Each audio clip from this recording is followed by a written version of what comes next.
Welcome to Fast Break Breakfast NBA Podcast. My name is Keith Parrish, and I'm here once again with my buddy through the miracle of computer phone. I've been joined by Jon Burr. Jon, how's it going?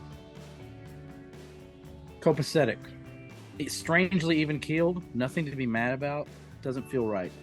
Well, maybe you're even keeled because right now you are wearing, for our YouTube viewers, they can see this. Our audio viewers cannot see this. You are towing the line. You have 1 foot on each side of the line. You're straddling the fence. You're wearing a Miami Heat jacket and a Denver Nuggets hat. And I'd like to paint the picture. The Heat jacket is the baby blue Vice Knights. What was the official term for this? The Vice City. City jersey color, white sleeves, a little baby blue with the blue flaming basketball. And the Nuggets hat is the one from the last time you were on. Neon yellow with rainbow skyline. So Jon, you have your bases covered for this episode. Then don't worry, Pistons fans. I got a Cobo Arena shirt on. And then Grizz fans, I am wearing a Ja Morant condom. So everything's cool. You know, we're bases are covered. I thought it was gonna be the Black Panther socks. You don't have Black Panther. Do you have any of those? Get you Black Panther socks. I do have some of those. Yeah, we have actually plenty in the prize bucket left over because the Grizzlies lost in the first round. Prize closet is full. Yeah, we were stocked for more watch parties. Maybe we'll do something with a draft or something. Give away some more Grizzlies prizes. Have you gone out in public with this outfit, Jon? Because you should. No, never. Oh, okay. You can't power clash to that degree.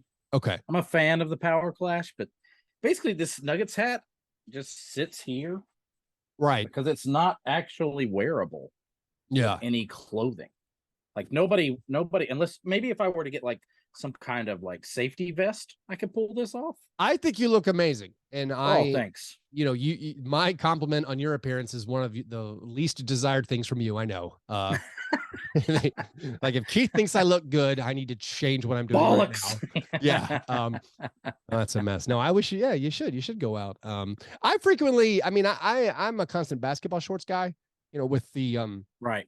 And I lost my Nuggets pair, so now I'm just basically Grizzlies pair every day.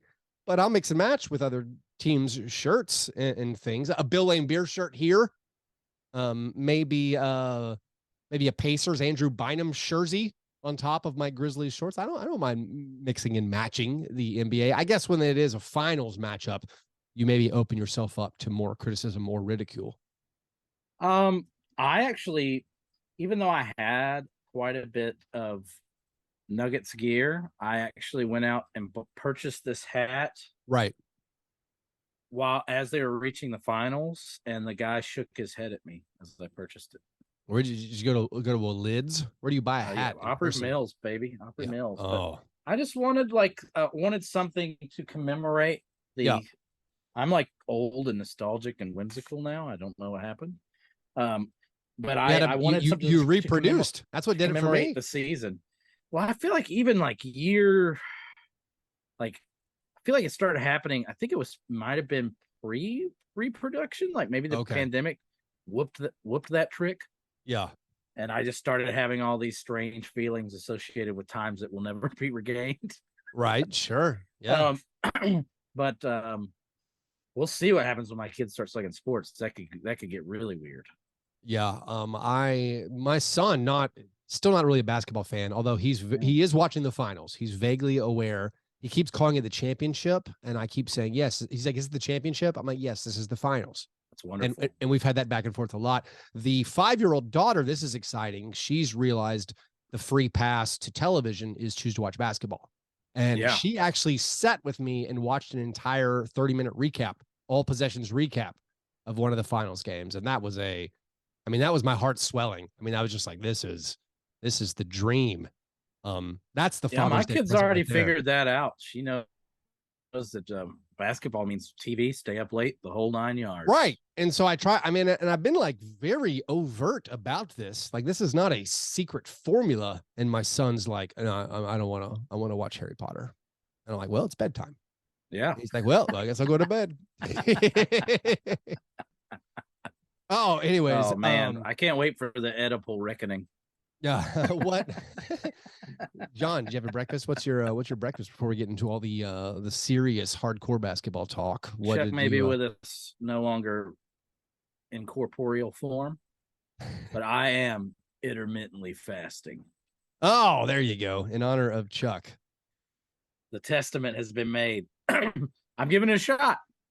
I did it accidentally on this work trip because I traveled like, I don't know if when I travel with women, this happens when I travel when Allie and I go on road trips, which is almost Very, never. very nervous what you're about to say, but we've keep been going. separate vacations. That's one of the secrets to our success. If you Oh call yeah, that is me and my wife as well. Separate vacations, yes. But Allie doesn't eat until much later in the day, and then I was traveling with women, and they did not eat meals that I could tell basically. So I was not eating a meal until like well past 3 o'clock, and I felt good. So I'm going to keep it rolling and see if it continues. Like I had less arthritis flare-ups, had better energy, was more productive. That might have just been that I was away from the cesspool that is my home. But I was like, I'm going to try to keep this rolling. So I have been waiting to eat until like 2 or 3 to see what's up. It probably is too small a sample size. It's like lineup data. I'm probably just forcing my opinions through here, but I'm going to keep it going. Well, it's like the whole, we're hitting off season, so I don't feel pressured to eat breakfast right now. It's the whole Miami Heat unsustainable shooting, where it's like, folks, we know 3-point shooting doesn't stabilize until like 500 attempts. So it's like they're still within the margin of error here, and they only have to do it 3 more times. Right. So it's the old roulette wheel. It's got to be black sometime. No, it doesn't. I feel like at the collegiate level, you see teams that kind of with less competitive rosters have figured out that just shoot as many threes as you can. Right.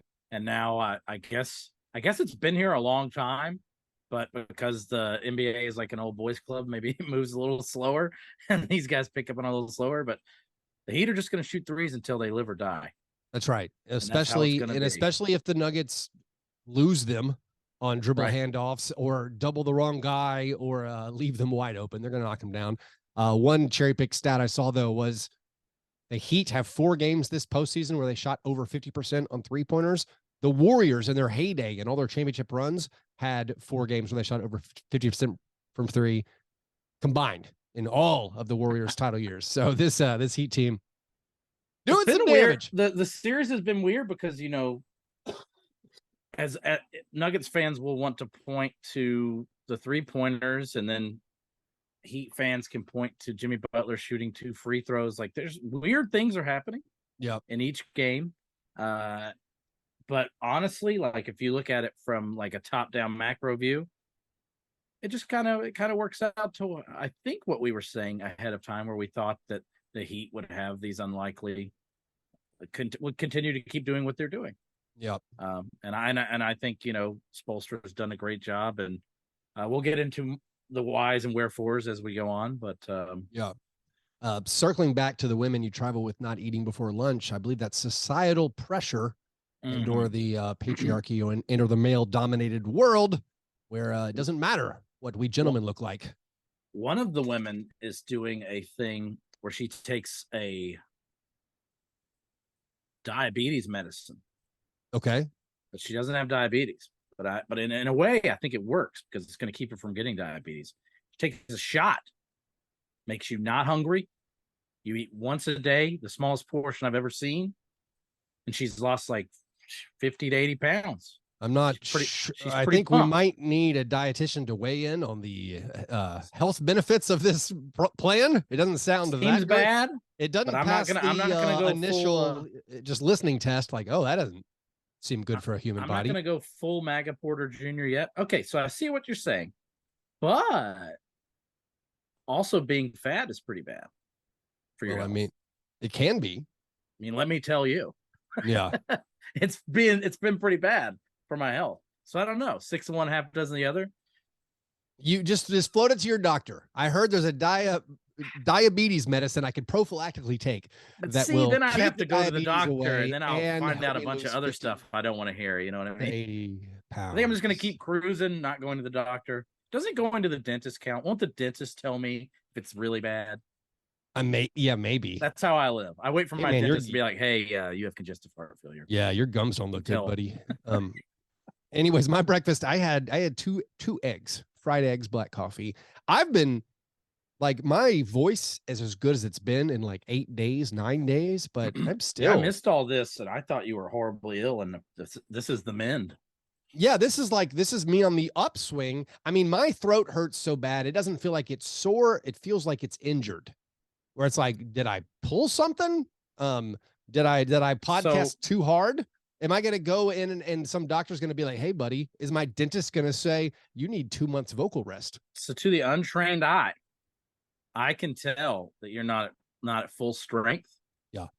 Which I also want to mention that we should be even prouder of our Miami Heat, because I think Jimmy Butler's still really messed up. Oh yeah.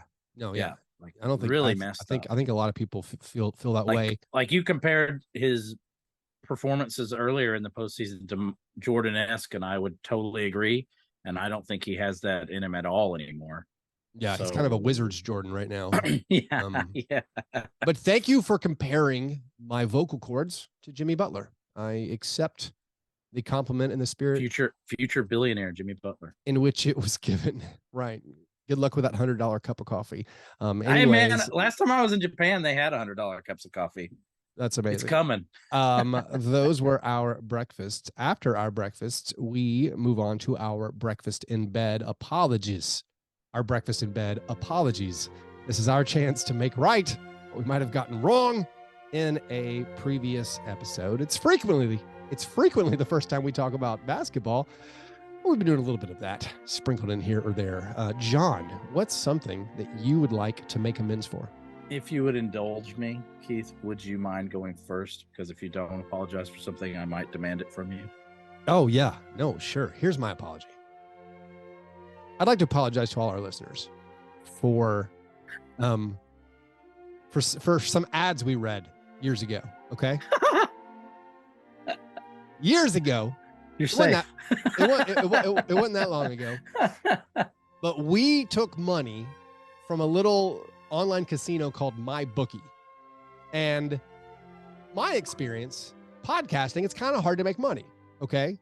And listen, sports teams are taking money from every casino, like hand over fist. The PGA and the Saudi Arabian the LIV. League just you're merged. Like, listen, you have to kind of pinch your nose at some of the ethics.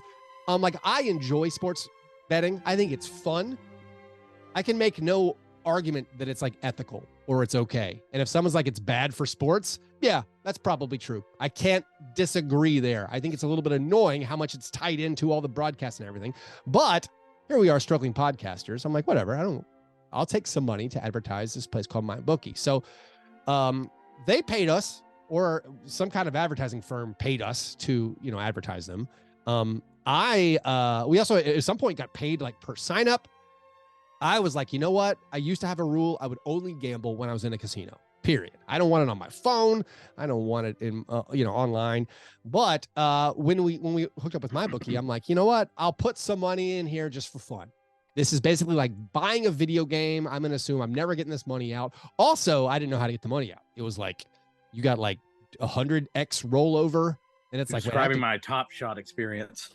Yeah. So thousands of trap dollars. So what I did with, like, I'm thinking, all right, listen, they're paying me. I'm going to come out ahead no matter what. So I put in like $300, like 7 years ago, maybe. And so it just sat there, and there was the rollover thing where you have to play so much. I basically had to, I think, place like $30,000 in bets or something. And I'm like, oh, there's no chance that money ever comes out. So again, it was play money. I'm like, this is play money. I'm not going to worry about it.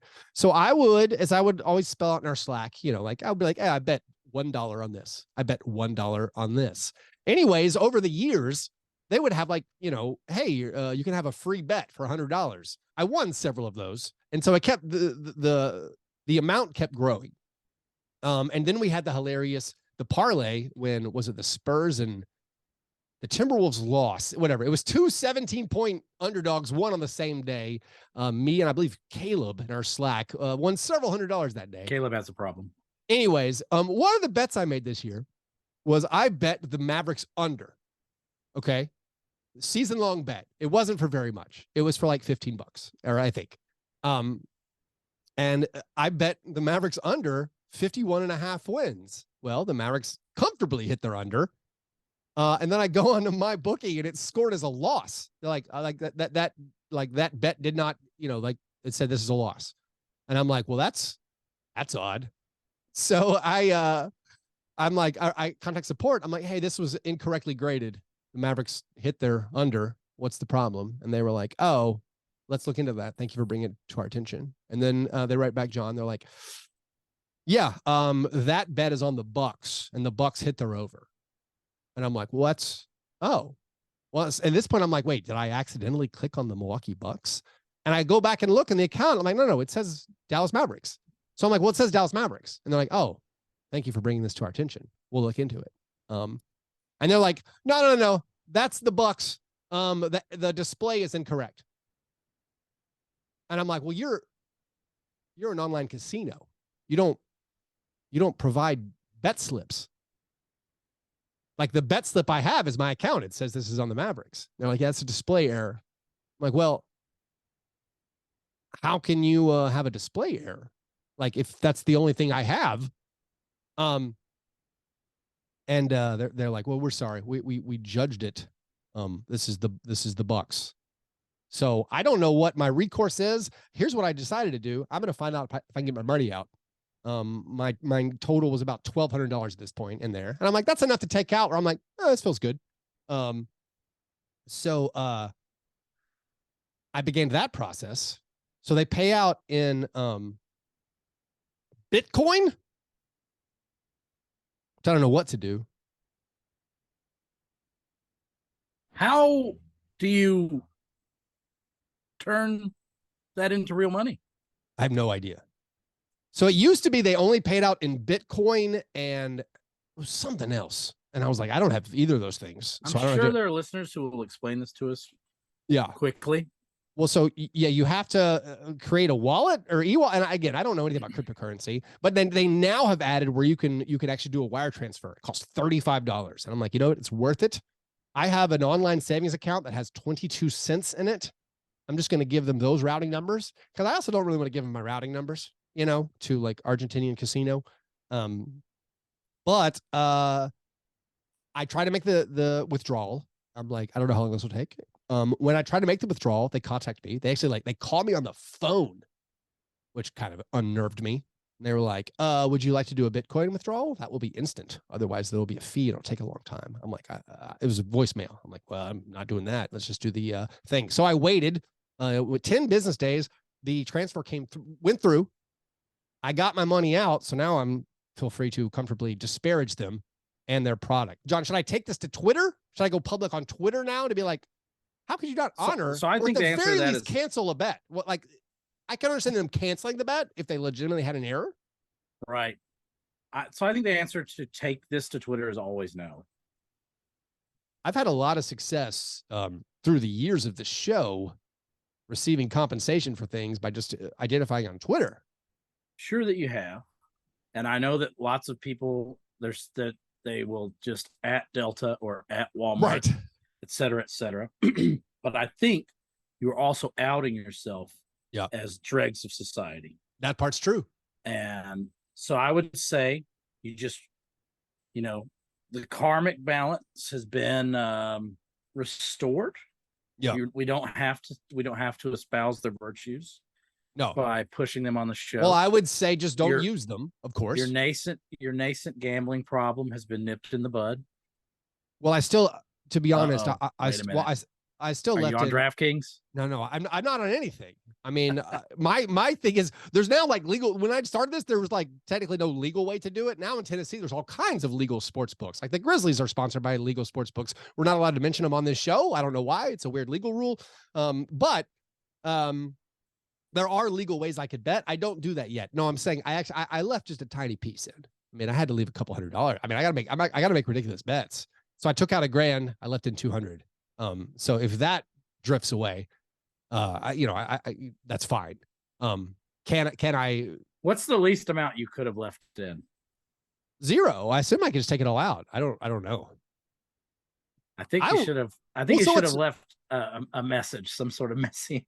Well, so at one point, a message that told them you will return one day. At one point, the rollover requirement just seemed to go away on my account because like I was like, I'm never going to bet enough to pay back this rollover. And maybe it was like 5 years it expires or something, or maybe it's another glitch in their system. Maybe it was a display error by them. So I wasn't even sure they would let me get the money out because I wasn't sure I'd met my rollover requirement.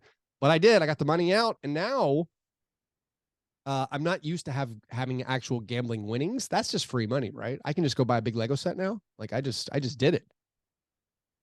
I think so. Perfect. I think you buy one for you and one for Chase Buddy Budiger, and you've done the damn thing. Yeah, we did it. Anyways, the dream is alive. Don't gamble, kids. Is the moral of the story. All right, John. Now, do you have an apology? Well, that was the apology I was going to demand. I can otherwise demand a Cody Zeller related apology if you'd like. For years, Cody Zeller's been fine. He's not been fine. Cody Zeller's a nightmare. The Cody Zeller minutes in the Miami Heat, like if you have any love for the Heat at all, anytime Cody Zeller plays is like the most torturous moments of the series. I know, John, is the Heat are tied 1-1 in the NBA Finals, and they're playing Cody Zeller. That's all. They almost lost game 2 because of the Cody Zeller. That's all the analysis I need. But my apology will be to someone kudos to you. I don't know. I may be ruining a segment for you later, but sure. Kevin Love, the answer. Kevin Love, the answer. Kevin Love, the answer. Very useful player. I saw he's the first buyout player. I believe Law Murray put this on Twitter. Kevin Love is the first buyout player to start the NBA Finals since Mike Bibby, who started for the Heat back. That was another Heat maneuver. Yeah, back in the LeBron Big 3 days. So the Heat getting involved with the buyout activity, pulling it off to great success. Yeah, the fact that the Heat play 7-8 guys. Yeah. And 2 of them were buyout guys. Beautiful. That's not supposed to work. That's not supposed to be a thing. Like they got I think Kevin Love be more of a thing as we continue on. It's going to be less of a thing, John, because soon the luxury tax teams can't get buyout guys. But it used to always be, the influence of buyout guys is way overrated. They don't actually help. Find a buyout guy who did anything good in the playoffs for a team. This is the first one, basically. Kevin Love, who was the magical answer, or one of them, for game 2. Stuck him on you. Stuck him on the. Did that was that like putting one of the? Was he like in a cartoon where you turn into like a turkey leg or a steak? Was Kevin Love like putting him on Jokic? Is that what really turned him into a scorer? It was nothing. Well, I actually thought that Kevin Love did have good moments on Jokic. And again, this is like Kevin Love. The effort was high. Finals defensive ace. Has a history of locking down the MVPs. But he also just when we say locking down, we also mean allow 40 points. he also, I think, was importantly used on Aaron Gordon, where Aaron Gordon couldn't just bully ball all those dudes in the post. That was the real. It was just purely about size. I mean, to me, you could have stuck Udon out there because you just couldn't have Aaron Gordon doing what he did in game 1. Yurtseven? Oh, yeah, beautiful, dude. How do we get Yurtseven involved in this series? Anyways, those were the apologies. We'll get to more on the finals in just a second, possibly in our steak and eggs best thing. But before we get there, just a word from our sponsor, the Memphis Grizzlies. Download the brand new official Grind City Media mobile app. Explore new ways to access your favorite Grind City Media content, from your favorite shows and series to news and entertainment. Stay connected with exclusive content at your fingertips with the new Grind City Media mobile app, available in both the Apple and Google Play stores. Also, subscribe to our YouTube channel. Subscribe to the Fastbreak Breakfast YouTube channel. See John's Miami Heat jacket and his Denver Nuggets hat. Also, subscribe to the Grits and Grinds YouTube channel for all your Memphis Grizzlies analysis. All right, steak and eggs, best thing. John, what's your best thing? This has just been, I'm sorry that we don't have a bookie to pitch. Maybe you can reach out to my dear friend Pickle for the day one listeners, but This ride of betting on the Miami Heat is about as beautiful a thing as we'll ever experience. I can't claim to have been on it every time, but had you been betting these money lines, or I've done the spread many times, it's just you just have to be like Haralabob level wealthy, like just dogs on yachts. I mean, it just keeps happening. Haven't the Heat been like plus 300 in a majority of their games? Yes. Like I'm not even saying multiple, like I feel like most of their games. Yeah. I mean, they are, I mean, not to give it away, I thought, as this gambling heavy episode goes on, the game 2 line where it was Nuggets favored by 8, I was like, well, teams normally bounce back game 2. All that seems tasty. The real test is the game 3 line where I see the Heat are 2-point underdogs. That's one for me. I'm staying away. I don't know the answer of that one. But if you had been riding this team every night, yeah, like you're saying, yachts on yachts. This could be the beginning of a story that ends with you working for Mark Cuban one day. That's all I'm saying. Right. I mean, even when they were up 2-0 on the Celtics, they were playing a home game. Weren't they like 5-point dogs in game 3 or something? At least. Yeah. I mean, I feel like the number I just see constantly is 8.5 for some reason. Right. That's like my must purchase button. Like it's like, you have a threshold in your head. Like, yes, I will buy a video game, no questions asked, if it's like $29. I'm like, that's not. Oh, wow. I wish we would have written our answers down in an envelope. Okay. And revealed them at the same time. My price was $7.99. Okay. $29.99. That's almost retail in my mind. Oh man, video games are like $60 again, or like $70 again. So like, if I see one, it's really cheap, and nowadays, and I may be revealing how removed from the culture I am with this answer. Anyways, I mostly just buy systems to pretend that I still play. Right? But, aren't you supposed to buy some kind of Game Pass? Isn't that what the kids do now? It seems like I'm supposed to buy some subscription, and that gives me all the games. I think I pay for a Game Pass I don't really use, just out of just quiet desperation. I want to play games. I make plans to play games. I turn the systems on. I then have to update the system that I haven't updated in years. That's the best part. Upset that I have to sit there for that long. I go back inside. I watch a little YouTube and pass out. That's the most old man yell at clouds, or like the strangest thing about the technology of games now. It's like, oh man, I got 1 hour to play Red Dead, and I turn it on, and it's like 22 gig update required, and it's like, well, yeah. Adios, all right, amigo. I don't know how fast this Xbox One can do that, but that little processor is going to start humming. That fan. You also have to play that game. Like, can I even do something else on this while it downloads or not? Right. So then you end up just having to walk away from it. Can't turn it off. Can't put it to sleep. It's all over. Yep. Anyways, so this Heat win, I want to get into a little bit more. They played maybe the best quarter of the season, and I don't mean for them, I mean for any NBA team. It was a blink and you'll miss it moment. John Schumann had the stat, they scored 36 points in 19 possessions. That's a 189 offensive rating. That's the best fourth quarter for any team this entire season.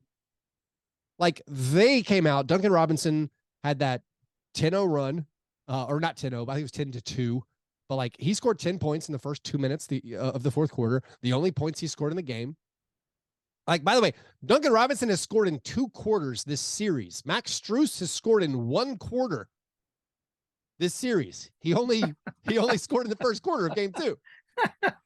That's amazing. Well, like, if you just alternate Strus and Robinson, you're good. If just one of them makes shots in 1 quarter a game, you're good. No, the Heat were perfect for like the first half of the fourth quarter. Just unstoppable as they turned that 8-point deficit into a double-digit lead. Then the Nuggets went nuts and like made it a game, but like the Heat just kept coming. It was a absolutely outrageous victory. Gabe Vincent is now like the fun. What does he make? Because he's an unrestricted free agent. It feels like whatever he makes will end up being too much, but these are the moments players live for now, Yeah. This is what it's all about. know what his. I'm a huge fan comp. of his. Yeah, Just like his IQ seems to be through the roof. His taste for the moment seems to be through the roof. Seems very fearless, but somebody's going to pay so much, and then he's just going to be, Caleb Martin. Or what? I mean, Caleb Martin's been great too. Like Caleb Martin, I mean, he's locked down. But he hasn't been should have been Eastern Conference Finals MVP level. He's not going to be that all the time. Well, yeah, he turned. I mean, Caleb in game 1. This is the Danny Green thing, right? Instantaneously turned back in. Oh yeah. Where Danny Green almost won Finals MVP that year. Well, Danny Green became good. I don't think Danny Green's contract was ever viewed as terrible. I don't think. I mean, outside of an ACL injury. I don't know. I found it very interesting how this team, how Miami just keeps doing it. And like you said, Jimmy Butler wasn't ideal in game 2 by any stretch, but Gabe Vincent was. Max Strus hit shots in the first quarter, and they just had enough and then posted, again, like a perfect fourth quarter. Do you think the Nuggets let off the gas at all? Where they had that big, I don't know what it was, 26 to something run in the first half where they went down double digits to up double digits. Do they feel like, all right, we got this?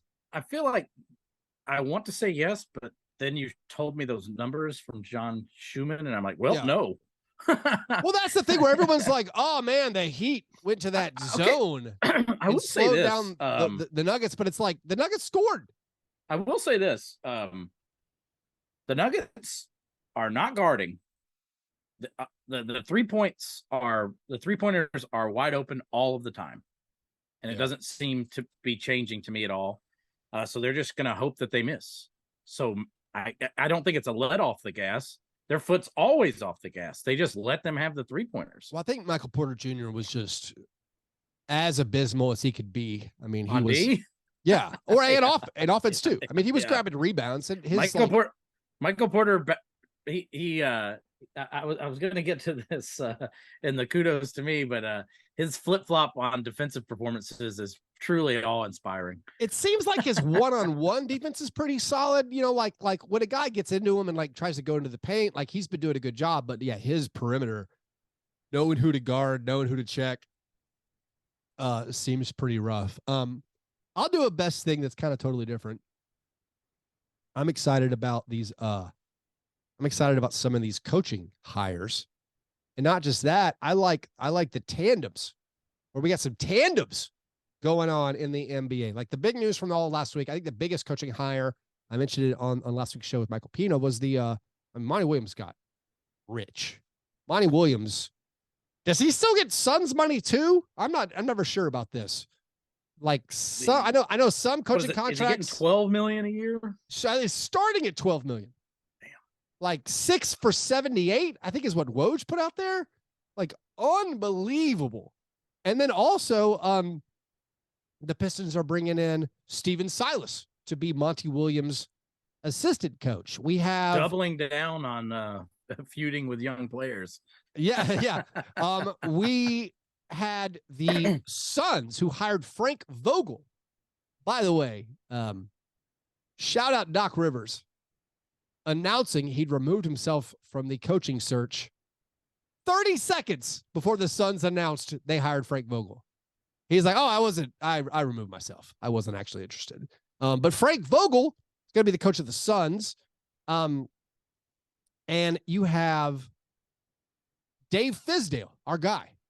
Take that for data. Dave Fizdale, give him credit for allowing Marc Gasol to start bombing 3-pointers.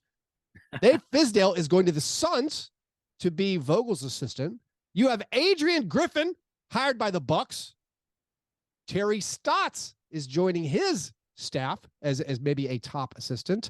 And then finally, the Celtics announced they will, in fact, definitely keep Joe Mazzulla. And they poached Sam Cassell from the Sixers. Sam Cassell now switching teams in that division, and Sam Cassell will be an assistant for Joe Mazzulla. So my question, John, if there were a 2-on-2 tournament of these coaching staffs, it's a great question. Which team comes out on top? Here are our coaching teams. I think we should rank them 1 through 4. And I'm not talking about. Do I need to take notes here? Feel free to. Yeah, I have them listed. I would say this 2-on-2 tournament happens tomorrow. We're not talking about like peak. Yeah, no training, no no VR. All right. One team, Monty Williams and Steven Silas. I think it's a pretty good team. I mean, Monty Williams, pretty solid NBA player in his day. Steven Silas' dad, good NBA player. Does that transfer? Is that how maybe? We're doing this? Okay. I don't. Silas played in college, but I don't know beyond that. Joe Mazzulla, Sam Cassell. Is this our 1 seed? That's 1 seed to me so far. Big Balls Dance also. Big Balls Dance plus town viewership. That's intangibles right there. When they interviewed Sam Cassell for the assistant coaching job, did they ask him what movie would he watch 4 times a week? I'm going to say it's Nothing But Trouble. The film Nothing But Trouble. Okay, that works. Adrian Griffin and Terry Stotts, I think they've got an advantage. They got some size, some girth here, some strength. I bet Stotts still has an old man game. Yeah, absolutely. It's probably half a Lambier's worth of post moves. I'm trying to figure out how old Terry. So Terry Stotts, he's pretty old. He's all right, deceptively old. 65, which I'll be real. That's a lot older than I thought he was. He's not pulling out like a Dr. J Dunk at 69, you know. Yeah. Make of that what you will. Let's see. So who's our last team? I was checking out Terry Stotts' basketball reference. Our last team, Frank Vogel and Dave Fizdale. This is last place, right? That's very last place. There's no way Fizdale can play basketball, right? Or Vogel. I don't even know what Vogel's basketball pedigree is. I know. I think it was like Erik Spoelstra's dad's bastard son in the Filipino league. At one point, Taylor Jenkins was the only NBA coach who didn't play college basketball. I think that was a true stat back in the day. I'm not sure. So, all right. So if we're seeding these, we got Mazzulla, Cassell 1. I think it's pretty easy, man. Oh, I think Steven Silas, Monty Williams is actually right up there. Really? Yeah. Joe Mazzulla was a baller. Sam Cassell, you know, did Sam Cassell make an all-star team ever? Probably not. Probably not, but Sam Cassell was great. He was the best of all these guys. He's going to be the best player, I think. There's no size on that team. That's 2 guards. Yeah, I think. What if Adrian Griffin and Terry Stotts 65 years old? That's killing me. I didn't realize how old he was. I would have thought he's a 58. He's a good-looking old guy. Real good-looking old guy. I thought a 57, 58 on that man. Yeah, I think this comes down to Monty Williams, Steven Silas versus Mazzulla, Cassell. How old's Monty? He can't be that old. Should we just guess right now? So look, Sam Cassell, Monty Williams is 51. The best player. Yeah. Joe Mazzulla is much younger. Yeah, he's younger than us. He was playing college basketball that I can recall freshly, at West Virginia. Yeah.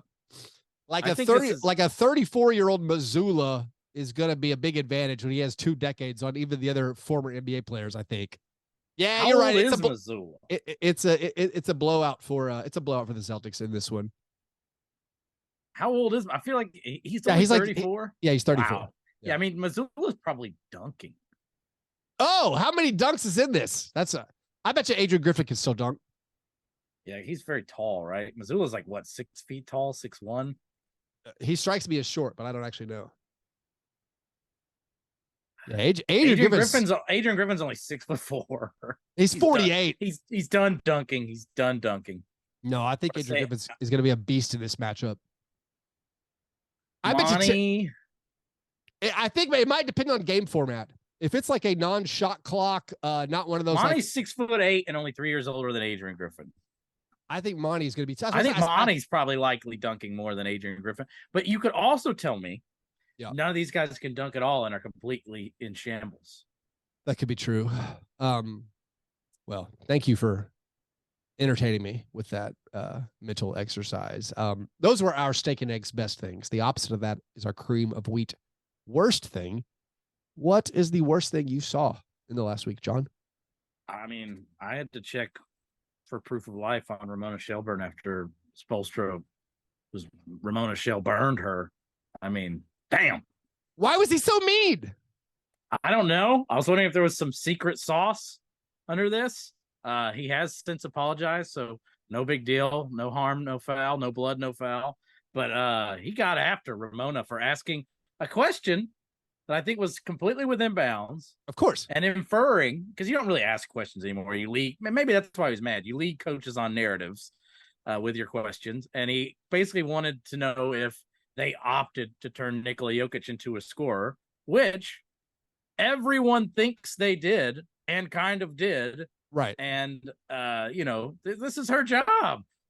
You know, I mean, so Spo, you did turn him into a scorer. Spo, and it worked. Kind of like, he snapped back saying to the untrained eye, he's like, I think that was the biggest, which is vicious the main thing to say.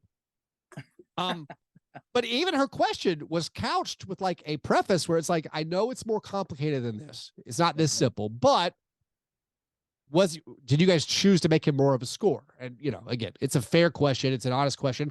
I mean, my thought was, watching the game, when you see the box score, you're like 41 points, 4 assists. Okay, they wanted to be more of a scorer.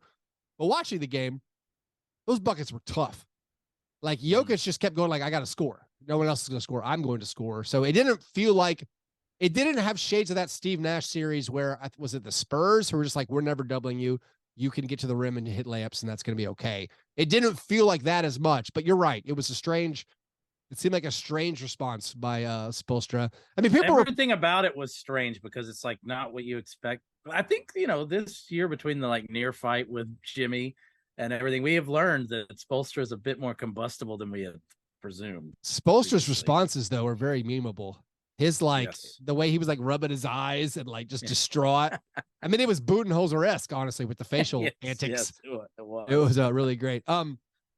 My worst thing, John, I've kind of been digging into this new CBA, trying to, it's off season for all of us. Yes, the finals are still going, but I'm trying to plan out like, all right, what are these teams doing? What are these teams doing? And it seems like, I know we don't have to be childish or naive and think that like these NBA owners are really just like hardcore basketball nerds who just want to win at all costs. They just want money at all costs. And it seems like this new CBA is really opposed to teams like staying together and paying guys. And honestly, when you think about all the players who are up for extensions, it made me wonder, like, is this going to be some kind of collusion where the owners got together and are like, hey, listen, Tyrese Maxey and Desmond Bane, we can't pay you the max because then like it ruins our teams. Like it used to be, yeah, we have a salary cap and there's luxury tax payments. It used to be if you gave a super max to like a guy who wasn't a top 5 clearly player or a top 10 player, it was bad, but it was manageable. You're like, all right, it's not great, but we'll do it. The new CBA with all these like this whole second apron thing where they dock you your draft, like they move your draft pick to the end of the first round. And like you can't aggregate salaries and trades. You can't take in $1 more in matching salary. You can't use the mid-level exceptions or even like the tax. It seems so like harsh where it's impossible basically for any team to have maybe 4 expensive guys.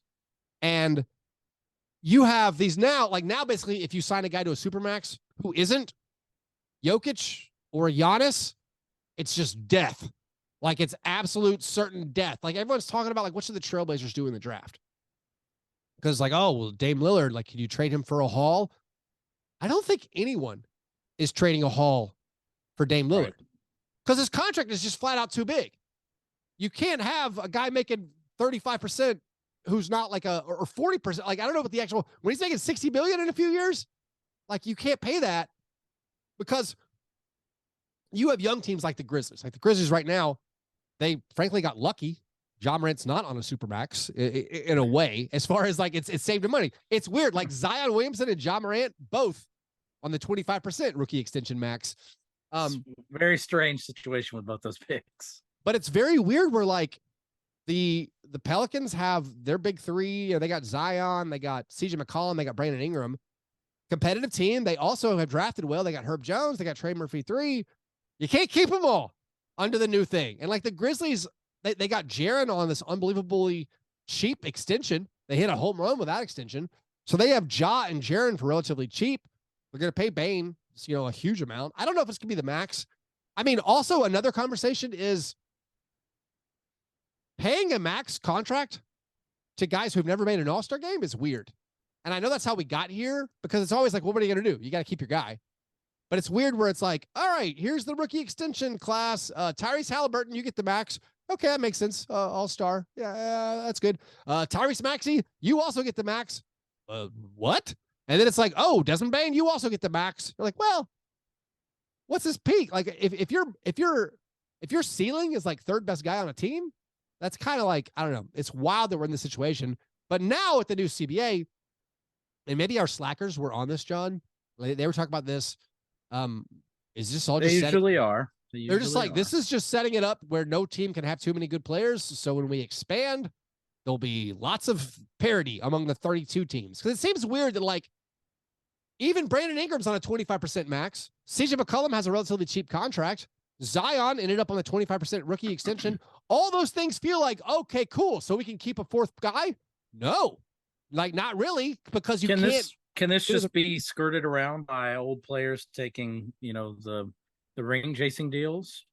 Well, I mean, that's what it's always going to have to be. And I don't feel like players should have to do that, because that's the owners being like, I have guaranteed income.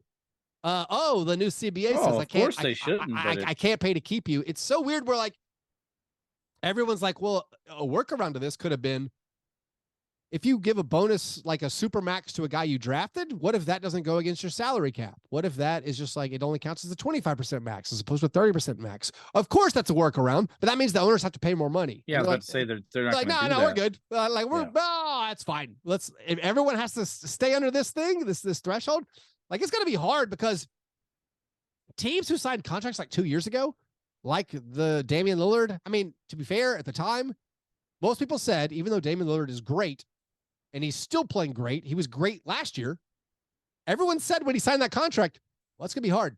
And now they made the rules even tougher. And you have teams like Karl Anthony Towns and the Bradley Beal contract. And like, are you going to sign LaMelo Ball to a massive contract? And it's just like, it's going to be, it seems so hard.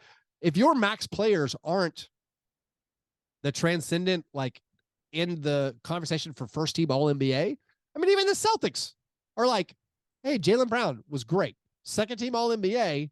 You're like, well, can we really pay him this super max? And it seems weird. I like, I don't know, as a fan, I feel like the teams that have, I don't know, if you have a good squad and then you draft well, I still value like keeping teams together. That was the whole point of bird rights. Like, they recognize, hey, this is wrong. If a team can't pay to keep its popular players in market, that's wrong. We have to come up with a workaround to fix this. And it feels like the CBA, where they're just punishing teams that go into the luxury tax, when you basically get hard, there's all these kinds of things that trigger a hard cap for teams. It feels like, I don't know, antithetical to the idea of bird rights and keeping your squad together. And it seems like it's for me, it seems bad for business. But again, I'm just a dumb podcaster.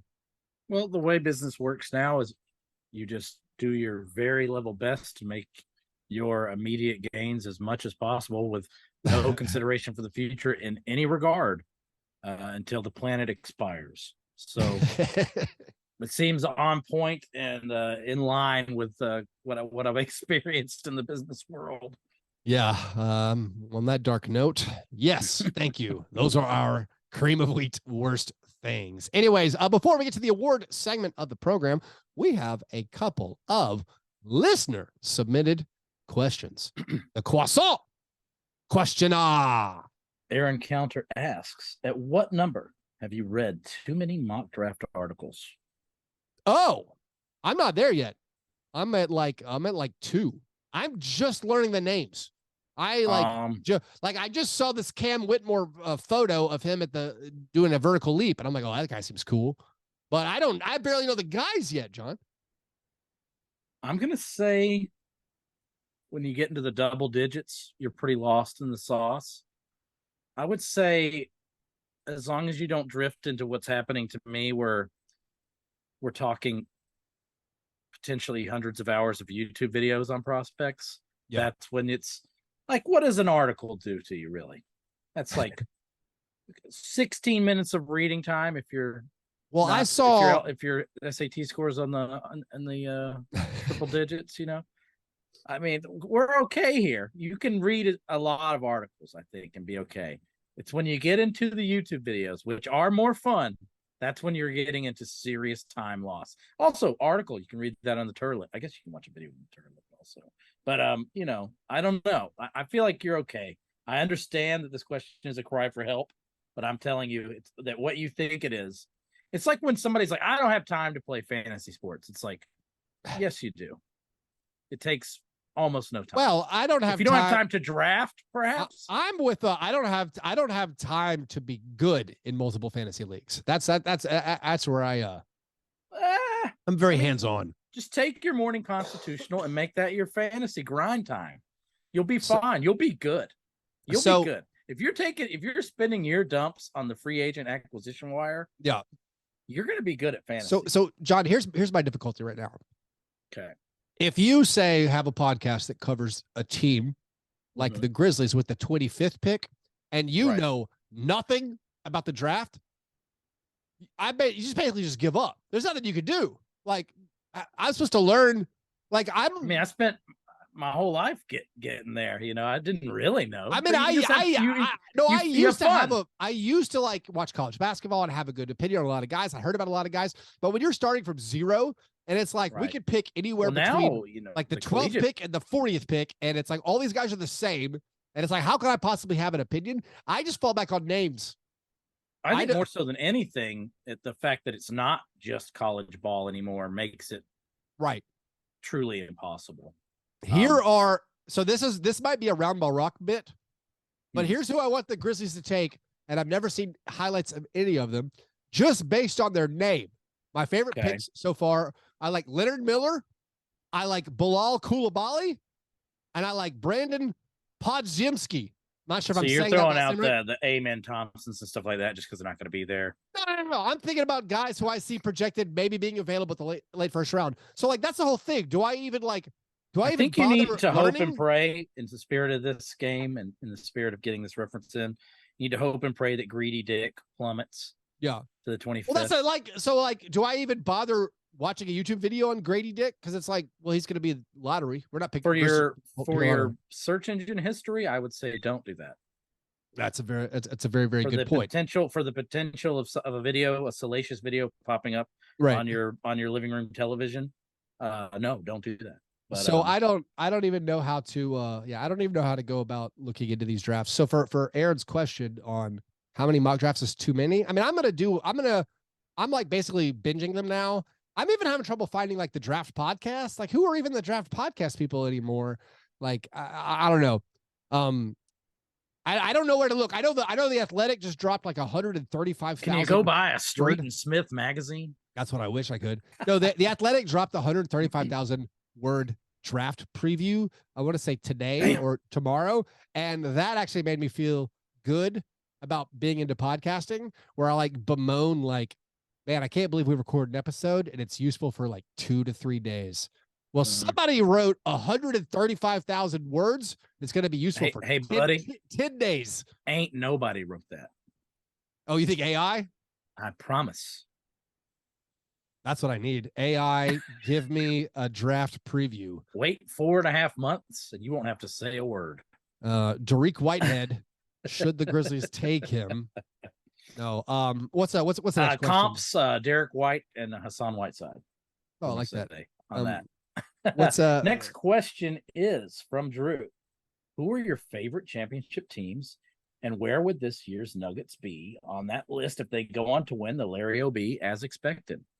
Well, first of all, I'm going to say to the untrained eye, perhaps the Nuggets are expected to win this, but they wouldn't even be the most likable team out of these two, I don't think. Like, I think this is. I believe he's asking our personal favorites, right? He actually, I think he asked before this thing started, and the Heat took a game as well. But it's always fun to call someone's eye untrained. I loved it. But I still think, as much as I love Nikola Jokic and the Nuggets, I would still say probably Jimmy Butler is probably up there with the most likable players, and also the fact that they're an underdog makes them inherently more likable. But I think both. That's why I'm enjoying this so much, is we kind of can't lose. I could lose. I will be devastated if my Denver Nuggets do not win the NBA title. Like, starting to root more for Heat. Right. That's fine. I know, like, this is like, I mean, this is a team I've been cheering for years. And yeah, me too. They've been my clear cut second choice team for 5 years at least now. And so, like, I love this question because it made me like reflect. I think for me, this will be my second favorite title team of all time. Because all time. So here's my lifetime ranking. Because, like, John, if I'm not mistaken, your primary team in your lifetime has never won. Although I assume you were a huge Celtics fan when you were a kid, you Larry Bird guy. So yeah, right now my favorite is a team that I didn't really experience. It's someone else's memories. It comes from watching VHS tapes. Right now, my favorite teams are like 80s Celtics and Lakers teams. So it almost feels like cheating. So I don't know where this counts in the cheating world, but like when I got into the NBA, and again, this is I was, let's say, my earliest NBA memories were when I'm like 7 and 8, and this is in the 80s, the end of the 80s, and I picked the Pistons. I want to say 2 years before they won the title, but I was a kid. And I only watched them on the playoffs because basically that was the only time the NBA was on in my memory. The first Pistons title winning team was the first time a team I'd cheered for won a title. And it still basically is the only time a team that I was like, this is my favorite team. I'd pick the 89 and 90, like those back-to-back Bad Boys Pistons. Those are my favorite title teams. I think you like them more than the Pistons that beat the okay. So no. So that's so when the 2004 Pistons won, that I would say that's probably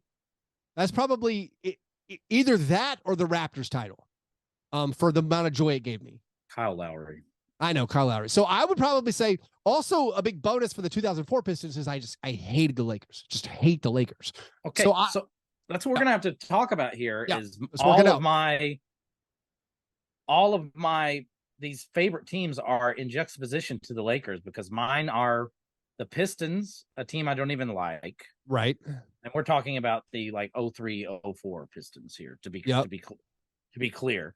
A team I don't even like, but it's just by virtue of it not being the Lakers, not by virtue of it, not being, the other teams. That's and then the whole furthermore, thing for me. I have on my list, I have pretty high the Dwayne Wade Shaq Cavs, because that was Shaq beating Kobe to a title. So that was pretty. Oh, Heat. Excuse me, Heat, not Cavs. Yeah. Heat. Yeah. Although they both had a short. They were both on the Cavs. Yeah. They were on the Cavs at a point. The Heat, because that was beating Kobe to a title. But none of those are my favorite teams. My list is very, very short, because my fandom precludes that none of my teams win the championships. Right. So my favorites are probably David Robinson Spurs. Oh, wow. 15 points per game. Tim Duncan. I thought that was pretty fun. The 2 years of Rockets with no MJ. That's probably my favorite. It's probably the 2 years of Rockets with no MJ. It's probably my favorite until whomever wins this series will be my favorite championship team. Easily. Ever. Not close. Ever. And it won't be close. That's amazing. So, because neither of these teams were likely to win, no matter what we say. Most people did not think the Nuggets would get over the hump. I thought it a year too early and then back down like the fool I am. And then, the Heat, this is the greatest Cinderella run in NBA history. Yeah. And it's the culmination of their Cinderella run, where they made it all the way to the finals and then got, bounced. So, I mean, this is, we can't lose for me, because my teams have just never made it. I guess it should be the Nowitzki Mavs should be a favorite, but I could not get into them for some reason, even though I rooted for them. I just, it felt So to me. The Nowitzki Mavs one is weird because I feel like I was agnostic in that series, and I found myself cheering for the Heat at the beginning of the series when they were winning, and I was pure bandwagon. And once the Mavericks started winning, I'm like, oh, this is super fun. I started cheering for them, and so I do like that team. Mm-hmm. My entire experience is similar to yours, where my teams never win, and so most of my NBA finals is picking between the lesser of two evils, and so like the dynasties we've had in the NBA. I hated all the Jordan Bulls teams. I hated all Lakers teams. I hated, and so like that's most of them. And it's like I kind of like the Celtics when KG won just because I liked KG, but it was mainly because I hated the Lakers, and so I'm always picking between the worst. I would say if the Nuggets win, I think I would put them right over my childhood. Like it's definitely the greatest finals, my favorite finals team of my adult life, easily. I was really high on first Warriors championship as well.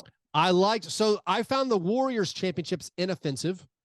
Yeah. I was cheering for them the year they lost to the Cavs in the 7-game series, but then once LeBron started doing it, I kind of liked that LeBron did it. I find the LeBron championships inoffensive. My favorite one is the Heat one where Mike Miller had a big game. Was that I think that was the last Heat title. I like that one. But I think my all-time list, if the Nuggets win, huge if, would be, let's say the 89 and 90 Pistons 1 and 2. I would say this year's Nuggets 3. Give me the 04 Pistons next, the 19 Raptors after that, and then a big jump down to maybe like the 95 Rockets. Yeah, like I don't know, like I don't. There's a lot of teams I hate. Some teams I'm like that's fine that they won, and then very few teams where like I got any form of joy if they won the title. And that's what's weird about this one, where I feel very invested. You're like, whichever team wins, you're going to love them. For me, I feel a stake where I'm like, this is going to be maybe my third favorite finals team of all time. So I do not have the stakes you have, only because it just happens to be the Heat, who are probably my third favorite team. Yeah. I do think you're selling that 05-06 team short, because let me just run it down, dude. Which 05-06 team? Heat. Oh, yeah. Look at this, dude. It's like, well, that was the Ben Salvatore series. Jason Capono, Shaq, Gary Payton, your boy James Posey, D Wade, Antoine Walker, Jason Williams. I know, I love Jason Williams. I mean, that team is super fun. Yeah. And that was the scoring Shaq era, like the most motivated, angry. Like I think that one's really cool. But my list is pretty easy because it will be one of these two teams, right? And then this is a bleak list for me. It's probably that first Warriors title. I like the first. Well, so I was still the first Warriors title is very clouded because they went through the Grizzlies, and so like, I mean, I didn't hold that against them. I still preferred they win over anybody else. But I was still kind of smarting. Like you're right. That does. I do. Like if I was still doing like, man, if Mike Conley's face wasn't broken and Tony Allen hadn't pulled his hamstring, the what if? Yeah, like there's so much of the what ifs on those. That does sully it pretty badly. That Raptors team is sullied by my own behavior. I think there's a team that we left out that needs to be talked about. That's the Bucks. I did like the Bucks title. Oh, you know what? Chris Middleton. I forgot this. The joy of Drew Middleton stripping the ball from Devin Booker. Drew Holiday, Drew Holiday stripping the ball from Devin Booker. They're in my top 5. Throwing the alley. You're right. I might have totally blacked that out.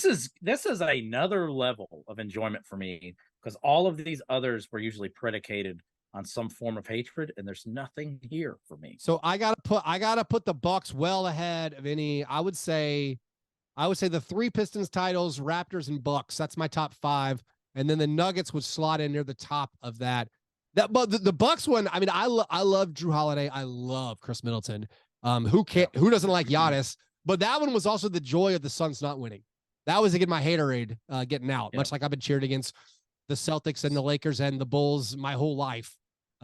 That's a lot what that was. I love that question. And then I think that also, I know I've talked about the Heat being talking about boosting that team, but all those trips to the free throw line for Wade were pretty nauseating. That's what I'm saying. That's the 06 title. It's all about the free throws. That's all I remember. Yeah, so I probably will go. It'll be whatever team wins this, I'm going to be elated with. Can't lose. We'll see as it gets closer and closer to my predicted Game 7, how I feel, because it might pull out a yearning I don't know about. And then I would probably say that Warriors team, that Bucks team, yeah. And then I'm going to go with the Rockets teams, because I was definitely participating in NBA fandom. I was so thrilled that anyone besides the Bulls was going to win one. Right. And then I'll say those Pistons teams that beat those Lakers teams, and I'll throw out the 80s guys, because that was child. I think that the 86 and 87 Celtics Lakers teams are like the two best teams ever, and I love talking about them, and I have a huge affinity for them. But I was 4 and 5. Right. So. Yeah. I don't remember watching. I mean, I remember watching the 89 and 90s Pistons series. Like, I remember where I was on family vacations. Like, we would stop and watch Pistons Trailblazers or whatever. As a fan of Larry Bird, my hatred for Bill Laimbeer was so overwhelming. So here's I do have nostalgia for those teams. I don't know if you can do this on the spot, but I looking at this list of the NBA finals for the last 30 years. What are your favorite teams that lost in the finals? I will go first. Mine are very clear. I believe I have 3 clear-cut favorite teams that lost in the finals. This is easier for me. Oh, okay. Do you want to go ahead and go? Because these are the teams I loved. Oh, okay. The teams that lost. Right. Blazers and Suns of my youth. The Suns, the 93 Suns of my youth. That's one of mine. Absolutely. Yeah, go ahead. Oh, I was going to say the 2000 Pacers. Yeah. Huge. Yeah. Oh, I love this is just a Pacers list team. of my favorite teams ever. Yeah. This is what turned me into this monster. The 2000 Pacers, the 93 Suns, and the 96 Sonics. Oh. Those are my 3 by far, I think, teams that lost in the title, that NBA Finals. I mean, that I loved those teams, and I was broken that they lost. Yes, absolutely. I mean, we're simpatico there. I mean, I have the exact same teams, I would say. And when the Nuggets lose to Jimmy Butler and Caleb Martin and Gabe Vincent, you can add the Nuggets to that list for me. Top. Yeah. They're going to be top of the list. But whoever wins this is actually, I think this, I don't now. I do a lot of reflection. Here's how sick I was. Yeah. Jazz are on my list. That is messed up. Did you not love the Jazz when you were a kid? No, I hated the Bulls so much, but I was still cheering. I was cheering for the Bulls against the Jazz. I'm like, even Keith, like in high school, was like, it's not right that the Jazz win. I didn't like Karl Malone. I didn't like Jeff Hornacek. I didn't like John Stockton. You didn't like Jeff Hornacek, but there's the Suns Jazz crossover. Yeah, Hornacek was my bridge. I didn't watch the Suns really when Hornacek was on the team. Anyways, thanks for the great question. Loved that question. Drew, if you guys out there have a question you want answered on air, become a Patreon supporter and submit the question. Do that at patreon.com/Fastbreak Breakfast. If you join our Patreon, you can join our Slack channel for $3 a month, where we talk about basketball and movies and fatherhood and whatever else around the clock. Also, you can get involved with our games that we do that have prizes. We're wrapping up our Stone Cold Locks, but right around the corner is the free agency and trade summer game, which is always a lot of fun. So if you want to support the show, get involved with a great community of listeners, do that at patreon.com/Fastbreak Breakfast. It is now time for the awards segment of the program. Should be brief. The International Stackhouse of Pancakes Award, given to the worst performance in a box score. This week, we have one winner, but we will go through the motions. There are a few honorable mentions. Caleb Martin was 1 for 7. Michael Porter Jr. was 2 for 8. Jimmy Butler was 7 for 19.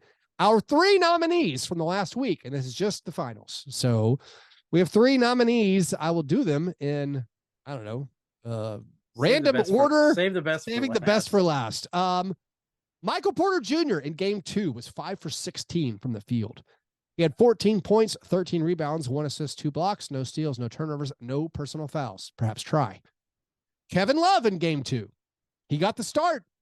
Good adjustment, but he was just 2 for 9 from the field. Had 6 points, 10 rebounds, 1 assist, 2 steals, no blocks, no turnovers, no personal fouls. Perhaps try. And finally, Max Strus in game 1. 0 for 10. No points. 5 rebounds, 3 assists, no steals, no blocks, no turnovers, no fouls. A worthy, perhaps try. Regular season level winner. Max Strus with the first guy in finals history to attempt at least 10 field goal attempts and not score. Wow. He is the 6th player or the 7th player. Line, brother. Do something. The 3rd player since the merger to attempt at least 10 field goal attempts and not make one. The other 2 are Ray Allen and Dennis Johnson. Max Strus, congratulations for winning this week's International Stackhouse of Pancakes Award.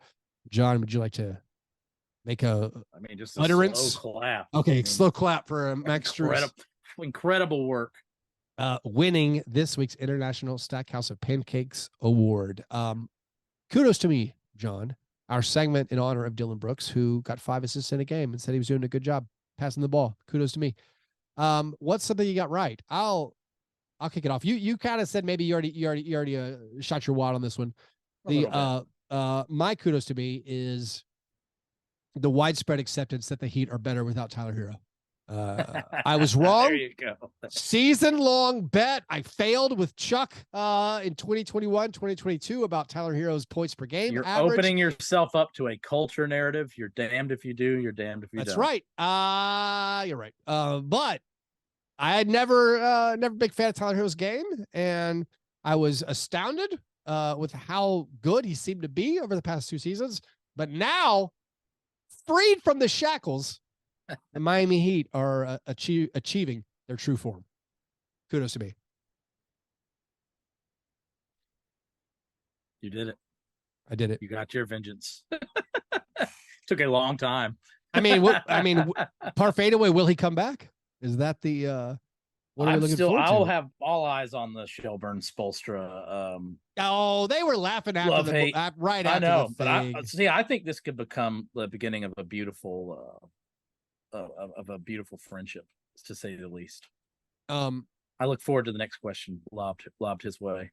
So game 3 is Wednesday night. I believe Joey Devine and I are going to do a playback for the second half. Playbacks, if you're in the U.S., they are second screen only for the remainder of the season. That won't be the case for Summer League and such, but they've signed a contract with the NBA. So you could join there. We'll try to sync our TVs up.